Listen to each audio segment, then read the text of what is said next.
ਅਗਲੀ ਜਿਹੜੀ ਹਰਜੋਤ ਸਿੰਘ ਜੀ ਖਬਰ ਦੇ ਉੱਤੇ ਨਜ਼ਰ ਮਾਰਦੇ ਹਾਂ। ਰਾਸ਼ਟਰਪਤੀ ਟਰੰਪ ਹੋਣਾ ਦੇ ਦੁਆਰਾ ਉਸ ਪ੍ਰਕਿਰਿਆ ਨੂੰ ਸ਼ੁਰੂ ਕੀਤਾ ਗਿਆ ਆ ਜਿਸ ਦੇ ਨਾਲ ਮੁਸਲਿਮ ਬ੍ਰਦਰਹੁੱਡ ਦੇ ਜਿਹੜੇ ਚੈਪਟਰ ਨੇ, ਇਹ ਸੰਸਥਾ ਦੇ ਜਿਹੜੇ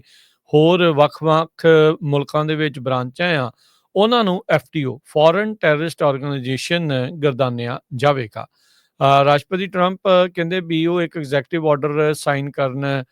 ਜਾ ਰਹੇ ਆ ਜਿਸ ਦੇ ਨਾਲ ਸੈਕਟਰੀ ਆਫ ਸਟੇਟ ਮਾਰਕੋ ਰੂਬੀਓ ਤੇ ਜਿਹੜੇ ਬੈਸੈਂਟ ਆ ਉਹਨਾਂ ਨੂੰ ਆਦੇਸ਼ ਦਿੱਤੇ ਜਾਣਗੇ ਵੀ ਰਿਪੋਰਟਸ ਸਬਮਿਟ ਕੀਤੀਆਂ ਜਾਣ, ਜਾਣਕਾਰੀਆਂ ਸਾਂਝੀਆਂ ਕੀਤੀਆਂ ਜਾਣ ਜਿਹੜੀ ਇਹ ਲੈਬਨਾਨ, ਈਜਿਪਟ ਤੇ ਜਾਰਡਨ ਦੇ ਵਿੱਚ ਮੁਸਲਿਮ ਬ੍ਰਦਰਹੁੱਡ ਦੇ ਚੈਪਟਰ ਆ ਵੀ ਉਹਨਾਂ ਦੇ ਕੀ ਕਾਰਵਾਈਆਂ ਹੈਗੀਆਂ ਆ। ਸੋ ਕਹਿੰਦੇ ਵੀ 45 ਦਿਨਾਂ ਦੇ ਵਿੱਚ ਇਸ ਰਿਪੋਰਟ ਦੀ ਇਹਨਾਂ ਨੇ ਹੁਣ ਮੰਗ ਕੀਤੀ ਹੈਗੀ ਆ। ਇਨਫੈਕਟ ਐਗਜ਼ੈਕਟਿਵ ਆਰਡਰ ਇਹਨਾਂ ਨੇ ਆਲਰੇਡੀ ਸਾਈਨ ਕਰ ਦਿੱਤਾ ਆ ਜਿਸ ਦੇ ਨਾਲ ਹੁਣ ਮਾਰਕੋ ਰੂਬੀਓ ਤੇ ਸਕਾਟ ਬੈਸੈਂਟ ਆ ਉਹਨਾਂ ਨੂੰ 45 ਦਿਨ ਦਾ ਵਕਤ ਮਿਲਿਆ ਆ। ਰਾਸ਼ਟਰਪਤੀ ਟਰੰਪ ਨੇ ਕਨਫਰੰਟ ਜਿਹੜਾ ਉਹ ਕੀਤਾ, ਕਹਿੰਦੇ ਵੀ ਮੁਸਲਿਮ ਬ੍ਰਦਰਹੁੱਡ ਆ ਇਹਨਾਂ ਦਾ ਟਰਾਂਸਨੈਸ਼ਨਲ ਨੈਟਵਰਕ ਆ ਜਿਹਦੇ ਨਾਲ ਅੱਤਵਾਦ ਨੂੰ ਫੈਲਾਇਆ ਜਾ ਰਿਹਾ ਆ ਤੇ ਜਿਹੜੀਆਂ ਡੀਸਟੇਬਲਾਈਜੇਸ਼ਨ ਕੈਂਪੇਨਸ ਅਮਰੀਕਾ ਦੇ ਇੰਟਰਸਟ ਦੇ ਉਲਟ ਇਹਨਾਂ ਦੁਆਰਾ ਚਲਾਈਆਂ ਜਾਂਦੀਆਂ ਨੇ ਤੇ ਮਿਡਲ ਈਸਟ ਦੇ ਵਿੱਚ ਵੀ ਇਹ ਇਹੀ ਕਾਰਵਾਈ ਕਰਦੇ ਆ।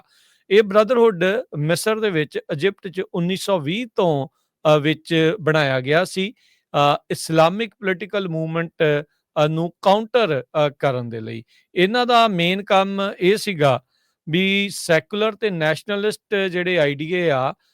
ਉਹਨਾਂ ਨੂੰ ਵਧਾਉਣਾ ਤੇ ਇਹ ਹੌਲੀ-ਹੌਲੀ ਕਈ ਮੁਲਕ